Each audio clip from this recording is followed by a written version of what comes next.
Wittgenstein is anxious to insist in the investigations that language is indefinitely extendable and that there isn't any single thing that binds all uses of language together, that there isn't any single essence that runs through all of language. And indeed, for particular words, there needn't be any particular essence that marks the definition of that word. That he says words have a family resemblance of their uses, so that, I mean, he gives the example of game. He says, if you ask yourself, what is it that all games have in common? And he keeps insisting, don't think what they all have in common, but look and see if you can find anything. And then he says, if you consider board games, Olympic games, gambling games, games played with balls on fields and so on, what you find is that there isn't any single essence. There isn't any single thing that all games have in common. The strength of the words derives not from some underlying essence, but from the fact that there's a series of crisscrossing relationships,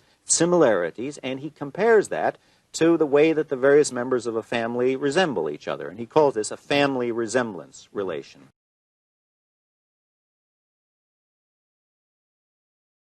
Remember, he is militating against a very powerful philosophical tradition.